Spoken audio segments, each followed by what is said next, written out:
Hello and welcome back to the third and final session of how to capture your story on video as part of the storyMission online course. In this one, we want to talk about post-production, which to me is kind of where all the magic happens, right? The raw Yeah. video a lot of times doesn't Right. necessarily look that great. Sometimes I'll think, man, this is really awesome. And then you take it and take it to a whole nother level in post production. I've really been amazed at what we have the ability to do. Anybody has the ability to do with some pretty simple Yeah. programs that are already out there to walk you through it intuitively.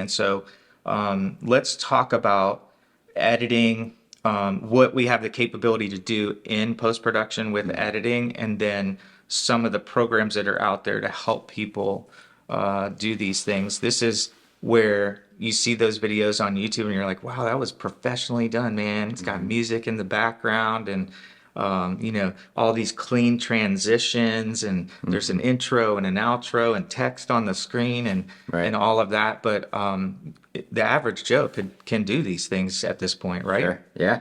Yeah. So I would say the next step. So as you just filmed yourself, you have your testimony done. You close out of that. The next step would be to find the software you're going to use to bring that in and then edit it. It's going to be a whole lot easier using a software rather than using the editing tool that's in your iPhone or Android. You're going to be able to add music to it. You're going to be able to do the splicing and the cutting of things you don't want, deleting things that you don't want. So the first thing I would say is if you have an iPhone, you're already going to have a software downloaded on your computer, which is iMovie. Mm-hmm. So I believe it's that little purple icon there, Yep. iMovie. Looks like a Yeah, I think film it's so, camera yeah. on top of it. I've used that Yeah. one. So you can use that, but what we're going to do with the screen record, we're going to go for a different one. It's called CapCut. So CAPCUT. That one can be used by any type of phone. You just go to your app store, download CapCut, and that'll be the one that we're going to use. So you can use it on Android or iPhone. You can use it Yeah. on anything. Right. And when you say screen record, you're talking about that separate video that you're going to Yeah. do where you actually show us people who need to learn visually, Right. look, click here, do this. This is Yeah. how it looks. Okay, cool. Yeah. So that we'll do CapCut with that. Awesome. So the first thing is you get your software open, whether sorry.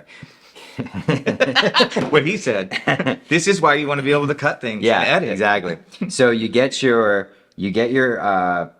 once you're done recording, you're gonna have it in your photos. You open up that software, you open up iMovie or CapCut, and it's gonna ask you to import. So you import that photo, the video The into file there. The itself. file, yeah. Okay. Import the whole thing into it. What you're going to want to do is you can listen to it over, and as you're listening to it, you'll use somewhat of like a cutting tool. Usually it's like a scissors or something like that. You click on it and you put a cut, right? Wherever that little cursor is going as you're watching, you're going to see like a little line that goes over you. You can stop it and pause it there and say, man, I don't like what I said there. I'm going to cut that out. Yeah. I put a little cut there. And then you're going to say, okay, when do I want to take the rest of it out? You let it play. Maybe it's 30 seconds. It could be a minute, right? Like whatever. Yeah. Or it could only be like 3 seconds. You pause it there, you cut, and then you go to the little trash icon, you click on it, and you delete it. Now you have a cut. Now it's going to look kind of funny, Yeah. right? Because it's going to be, you're saying something, then all of a sudden it cuts, and now you're saying something different, right? So there's ways to go around this. So you can make it look clean, Yeah. and what you can do is you can zoom in a little bit on the actual image. Now you can zoom in. Now once you make a cut, you're going to have two different what we call timelines. You're going to have one timeline, which is what your video. Now you have your cut, and now you have a whole new timeline. So whatever you do to the first timeline is not going to change the second one now, because now they're two separate things. So what you can do is you can zoom in on the next part and then make a cut, maybe when after you make your next point, and zoom in a little bit and then make a cut, and then in the next one you're going to zoom back out to where the first one was. So it's going to be kind of, you're going to be talking, and then it's going to zoom in, you're going to talk for a little bit, and then it's going to go to your next point, it's going to zoom back out. Which makes it look like there was multiple cameras, right? It Yeah, has the effect of it has the effect. when you Yeah, do this zoom thing, it has the effect of looking like I almost like you changed angles or changed cameras, and right. it picked up over here with that, so the cut doesn't look so. Yeah, doesn't look so Yeah, crazy. Now, if this is too difficult for you and you're like, I don't know what he's talking about right now, what we would say is that when you do cut something, just make sure that you're not cutting like when you're in the middle of saying a word. So if you're saying and, don't cut, on the N, cut after the D so that when it cuts clean. And then just delete the part out and then make sure when you're starting it, it starts before you start a word. And then let it go, right? You can have the cut, make it look, but that'll look better. And honestly, that's what a lot of people do anyway in social media. That you get all the cuts and yeah. they're called hard cuts. It's fine. Yeah, and I know one of the things that I learned along the way is that as you're looking at that timeline, there's a couple different views to it, and there's the ability to almost like zoom in on the timeline itself so that it gets really tight on that Yes. time, so that you Right. can go to the end of the word, right? Where You can at see it. first when I was trying to learn, it was very hard to figure out, okay, where's the end of that? I feel like I can't nail it like right on Yeah. the end. Right. But then what I realized is there's the ability to sort of expand that timeline Correct. and get really tight Yeah. on the actual time. And that helped a lot. Yeah. And there's also transitions on Mm-hmm. a lot of these, a lot of the programs that are already set up for you. So Yeah. I know one of them that I use all the time is cross blur, Mm-hmm. right? So I end one thing and then it does like a cross blur and then Right. it goes into the next Yep. thing. So it makes it not so harsh. Yep, that's another thing you can do, right? So, like he was saying too, when you zoom in on the timeline and expand it, you're going to see what's called the waveform, which is really the audio, because that's what we're more concerned about in this point is the audio. You'll see the audio kind of be up and then it goes down because it goes silent. That's where you cut it. And then when you put your new part on there, you can go to transitions and you can put a nice little, you could do any transition that doesn't seem too crazy, something very simple. Like a fade out, black fade in, I know on iMovie it was as easy as clicking and dragging it That's it. down there. You just drop it literally into that spot that's right. opened up. And that's what you would do with CapCut, same deal. Okay. So the second thing is the background music. We want to put music behind, and you're going to have a bunch of music you can use. The music I would say would be best would be something very simple. You don't want like rock and roll, Heavy metal? yeah, you wouldn't want that, or like reggae, or What if you have a really jacked up story right, and you want some of it's that? true, right.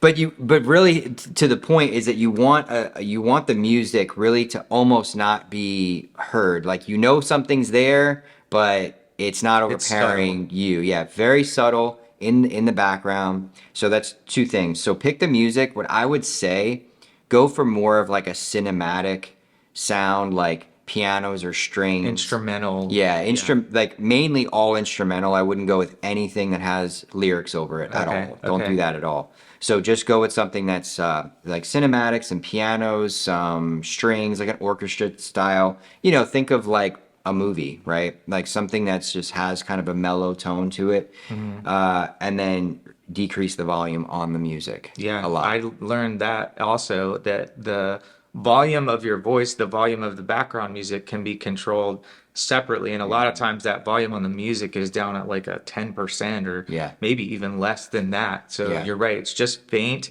It's in the background. A lot of times, if you're not in film, you don't think about these things this way. But Right. you're right. You think about a movie when you're watching it, and the sound can add so much Right. to the feeling that you're having as you're Exactly. experiencing that film. And so Yeah. it really is an important part. Yeah, yeah. So, yeah, What those are the about, things. what about if they want to add an intro, outro? We have our storyMission thing that comes up right in the beginning and that kind of closes it down. Maybe there's a text slide or something that they want to put on screen before it jumps into their video, so that it allows just a second for the viewer to understand what they're watching, or Yeah. something in the end that's a thank you or a whatever they want to do. How would you suggest? What are the options for doing an intro and an outro? Yeah, I would say the simplest thing would probably be the text, like you said. So what you can do in the software is just basically start the video off with nothing, right? Maybe like a black, background, and then put the text in there, whatever you want to put, maybe your name or something like that. Run the music like in the beginning. In So the the beginning, music will okay. start with that intro. And then as you fade in, do like a transition to fade into it. And then you start off with what we always said, like, what is the intro that you guys usually want? We just use the story mission one, and then What the what person first says. happens on Yeah. the camera is, so if it was one of our videos, if it was mine, it would be, "Hi, I'm Chris, and this is my story," Right. and then our Then it goes intro into the happens, intro, and right? so Yeah. and the intro music's a little higher because it's a Yeah. graphic. Yeah. So we elevate the volume for the intro, but then take it back down while we're capturing that person's Right. story. So it's just background. Right. So you can do it either way. Yeah. Yeah, you can start it off with that. You can say, that could be your intro as well. Hi, I'm Ken. This is my story, and you can have it go into like the text, or just have the text there as it starts with the music a little bit louder, fade in, and then say, "Hi, so and so. This is my story," and then go right into your story. Yeah, Yeah. yeah. So they've captured their story. They've edited it. They've made all their cuts. They've added background music. They now have a finished video file. What do I do with that? I can't send that file to people because it's massive, right? It's a big file. You can't email it and things of that nature. So a lot of times what people choose to do is upload these files onto a public platform like YouTube or Vimeo. Vimeo, something of that nature. So we use YouTube for ours. In fact, we would love to put your video up there with ours as well. And so reach out to us. If you capture your story on video, send us a link to it, so that we can connect it with some of the ones here. We would love to Yeah. show even more people what God's doing out there. Yeah. So how do you, if you've never done this before, you've never posted anything on a public platform like that, YouTube or whatever, how would you do that? And in saying so, there's also LinkedIn, there's Facebook, there's Instagram. There's so many different places online where you could put this video and God could use it. What are some of your recommendations, and how do they go about doing this? Yeah, I mean, depending on what you want to do, if you want this video to be private and you're just saying, hey, I'm gonna do this testimony and I'm gonna send it to you guys, and then you guys can do whatever you want with it, or you just don't really want to deal with, putting it on social media or anything like that, I would just recommend maybe doing it on Vimeo, which is pretty simple. So you create a Vimeo account, give them your name, give an email, and make a password, and when you get in there, you'll see it has like upload file or upload video. You click on it, you find the file on your phone, and then you upload it to it. You can name it, and then you can do, it's like a little icon to copy the link, and then you can send the link to us, or in an email, and then we're able to view it. Yep. Or you can take that link and put it on your social media, and then people can click the link and it'll take them right. to the Vimeo page. That's one way to do it, or doing YouTube. You can do the same thing and put it on YouTube. Even if you don't have a channel, you just basically use your email and password, and now you have your own channel. And then you can just click the upload button, a little plus sign, Yeah. and then it just uploads, find it. And it's the same thing. You can make the video unlisted, so not everybody in the world can see it if you don't want to. Just who you want to send it to, and then they can view it that way. Yep. Yep. So those two, I think, are the most popular ways to do YouTube this. was pretty intuitive for Yeah. us to learn. Like you said, there's the settings in there, so you upload it, which takes some time, right? Yeah. It's a large file, so Right.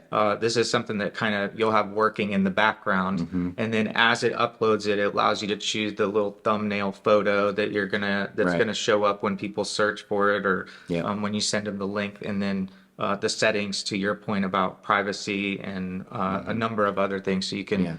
you can get those settings dialed in, and then again, then you can take that link and give it to anybody. The link, there's that is a very small file to be able to. You can send that via text. Yeah. Look, Yeah. man, give it to your church Yeah. and let your pastor see it. Give them the ability to use it there if they choose to do so. There's so much power in what God could do with these videos. So share it with us, share it with your church, share it on your social media. There's no shortage of junk content out there online right now. Right. Yeah. TikTok dances and all kinds of things that don't honor God. How cool would it be if a movement of videos that shine a light on Jesus and give people hope instead of learning Yeah. useless dances and things of that nature? I mean, look, some of that's fun, but Yeah. there's a lot of power in this, and so we would encourage you to share it. One last thing that I wanted to talk about on the way out. So there will be another video. That's the one that we talked about. It's kind of like an appendix, and that's the screen sharing where you're going to walk us through some of these things on the editing side. Right. Just so it's easier to retain. We can visually see the settings. Yeah.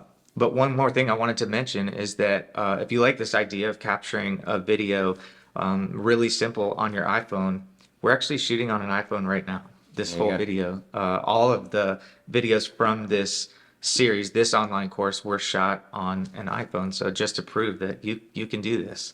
This was the way we started out with our testimonial videos as well until Ken came along and helped us in this way with the more elaborate setup. We were doing everything on an iPhone before. Yeah. So it can be done. Yeah.